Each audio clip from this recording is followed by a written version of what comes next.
Hey there, space cadets. Welcome to Rabbit's Refuse, a channel where we look at oddities, cultural cast-offs, and unusual children's media. I'm Rabbit, and today we'll be looking at something a little different for this channel. It's spooky season once again, and I am pumped, as you have probably noticed from my excessive amounts of decor.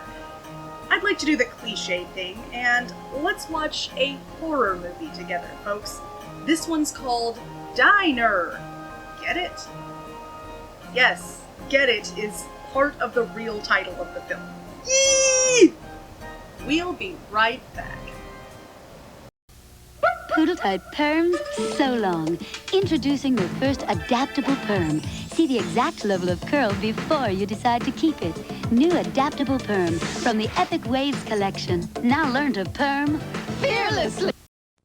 And now, our feature presentation. Die-Ner, get it? Is a comedy horror film from the aughts zombie obsession period. It was made in 2009, was written and directed by Patrick Horvath, and stars Joshua Grote, Liesl Kopp, and Parker Quinn. The estimated total budget was a meager $500,000. It is very independent, and I was pleasantly surprised by a lot of things about this film. And that's it. Episode's over. Have a great day, folks. Thanks for watching.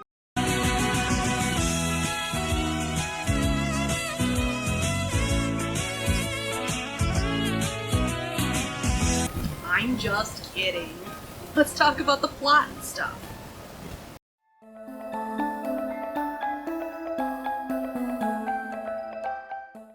We open the scene on Rose, a lovely woman who has moved to the United States from South Africa.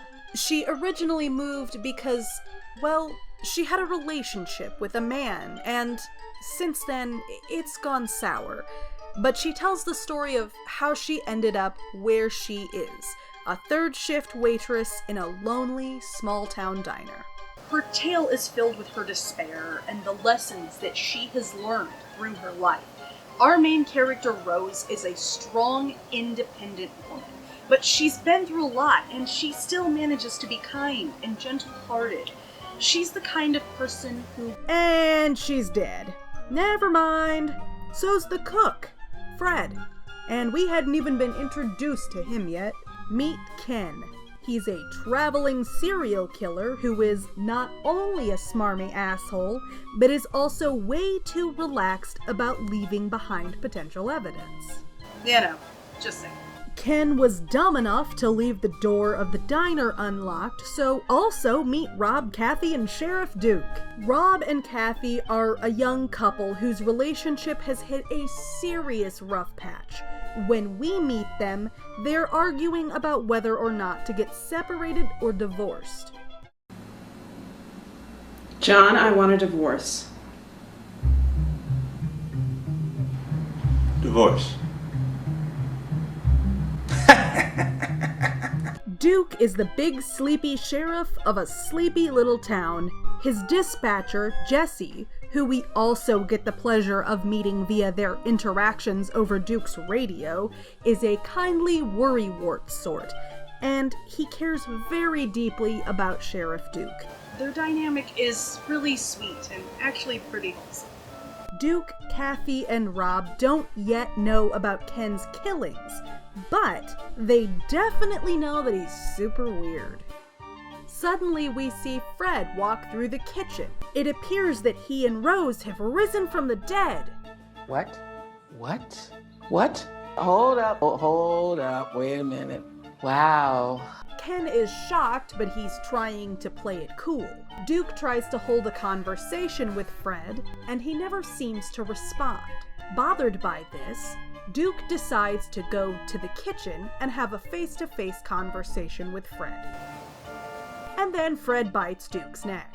I, for one, am not surprised. The veil is lifted, and everyone now knows that Ken is not, in fact, a new server at the diner with first-day jitters like he said he was, but a Psycho killer. Kathy, Rob, and Duke had better... Run, run, run, run, run away. Right, get on with it. So Ken holds the three of them hostage. As one does. For a short period of time, Ken is convinced that only the people that he has killed rise from the dead, as if he has some kind of a latent necromancy skill. I mean, he's wrong, but, you know, whatever.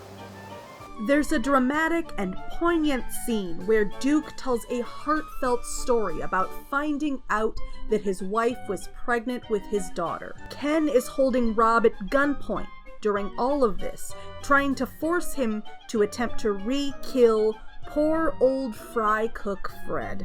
It manages to be simultaneously gory and poetic. Through the duration of the rest of the film, Ken continues to inflict further mental and physical tortures upon his three hostages, including but not limited to cutting off one of Rob's fingers. And then, more zombies. This is another one of those situations where I really don't want to give out any spoilers, and you should really just go watch the movie yourself. I will say, in my personal opinion, the ending was, well, meh. We said meh. M-E-H. Meh. Unfortunately, this film isn't available via any subscription streaming services or free streaming services online. It is, however, available for purchase or rental on Google Play or right here on YouTube.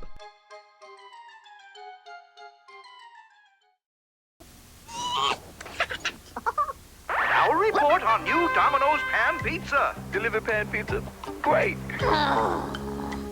I love the thick crust. Oh, and the toppings and all that cheese. And I didn't have to pick it up. So if you want a great pan pizza delivered, you've got to call Domino's Pizza. Domino's Pan Pizza. New Domino's Pan Pizza. Nobody delivers better.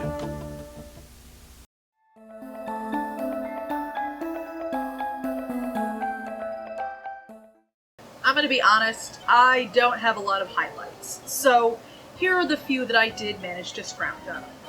You know, if he hadn't just killed two people, this scene would have just ended up being really awkward and felt like a rejected Saturday Night Live sketch. Going to... Boise. We're coming from Boise. Boise, no kidding. My sister's from Boise. I don't think... Oh my god. She's about the dumbest woman I have ever known, and hey pal, I've known a lot of women. You know what I mean? But the thing is, she's really pretty, so, you know, that helps her get by. She's married to a senator, actually. Isn't that wild? Brother-in-law to a senator? I'm sorry, but my wife and I were in the middle of a personal conversation. In the car, there's a radio. I'm sorry, what? There's a car in the radio. Go out and call the dispatcher. Rob, you're being a real pen 15 about all this. God, what is this? 5th grade? I don't want to join the Pen 15 club. Do not write penis on my hand. Ever again. I thoroughly enjoyed these very experimental and, frankly, very beautiful childhood flashbacks that Ken had a couple of different times in the film.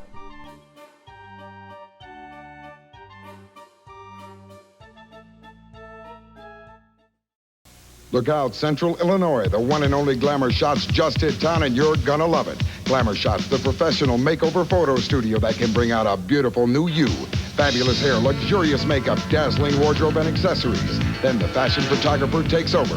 15 different poses on instant video proofs. It's a totally new and fun experience you'll always remember. Now 50% off your makeover photo session, just $19.95. So smile, Central Illinois. Glamour Shots is here to make you gorgeous.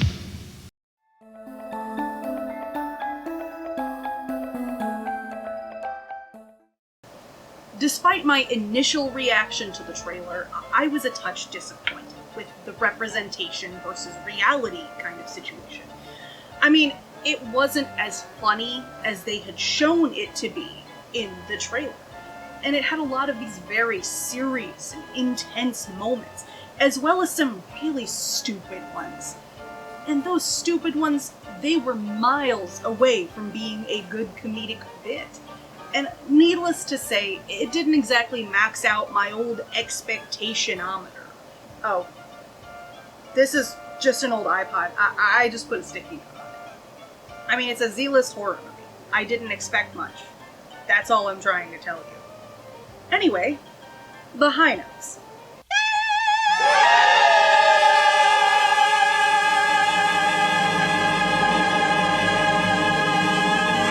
The performances were very convincing. The opening scene itself, with Rose telling her life story to our villain Ken, was such a natural sounding conversation, as was the argument between Kathy and Rob. Character interaction and acting skills in this film were perfect. The cinematography had some very, very strong moments as well. I was honestly surprised with how diverse some of their shot choices were, especially with the opening of the film. Things were framed in unique ways, and you can definitely tell that their director of photography had a really great vision for this film and knew what it needed to look like in order to succeed, even as a Z-lister. The atmosphere of this film was perfect. It appeared very unassuming in the beginning, with the diner being tidy, relatively speaking, clean, and a little dark because it's nighttime. You know, that works. But as the film progressed, and it got thematically significantly darker, the diner ended up being more disheveled, dirty, and dark, and dingy. And I really don't think I would change a single thing about this aspect of the film. That atmosphere, also, chef's kiss. They nailed it. Squidward?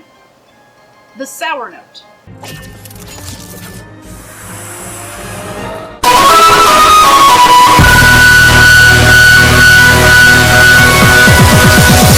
The characters' personalities break down almost entirely by the middle of the movie.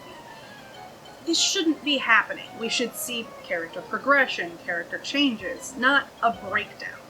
And Rob just flip-flops between being a total tough guy and being a baby. And then Kathy, well, she almost fizzles out completely, and she's so one-note by the end of the movie. And, well, Ken... Oof. Ken. He ends up being oddly goofy, to the point where it's actually pretty distracting. In conjunction with said breakdown, Ken says a lot of idiotic one-liners as the film goes on, and Pen 15 was not the only one. Trust me, they're awful.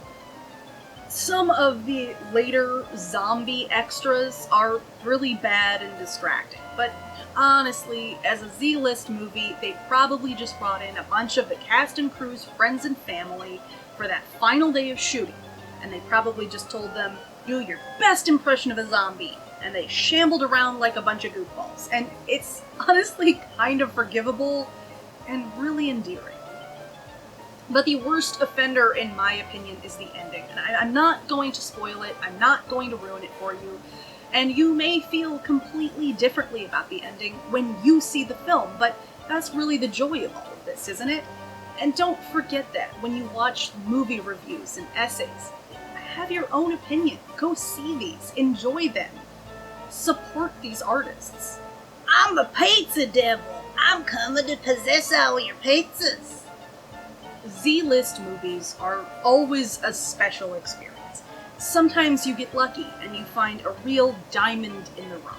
And I feel like Die-Ner is one of those instances. There are a lot of standout moments. And honestly, they did so many things right. There are so many pieces of this film that I adore. And this spooky season, I hope that you get a chance to go out and watch Die-Ner Get It. A film that, in my personal opinion, My phone. My phone's ringing?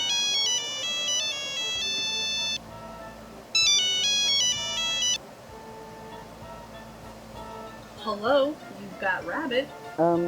Hi. I'm pretty much your only viewer. Oh, hey.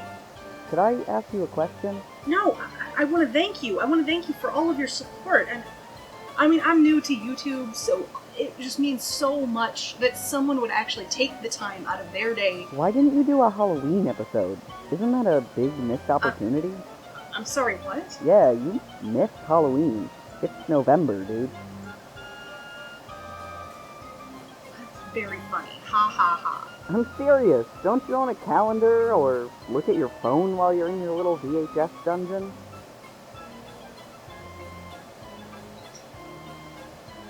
I'll have to call you back. Thank you for all of the views and the support and the love. I'll call you back later.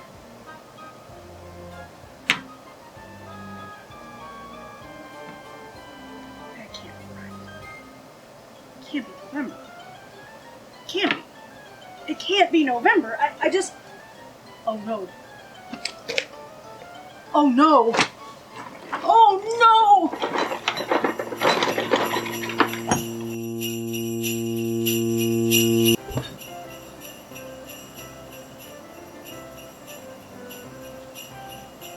Guys, I wasn't ready. Oh no. Kenny Rogers? A boy in a jar? I'm still not ready.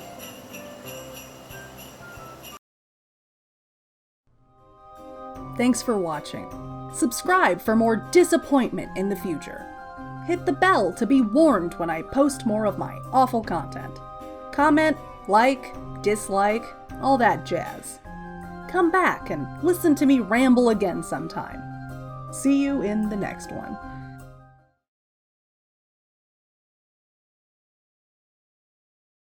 Why do you have all this tape and rope?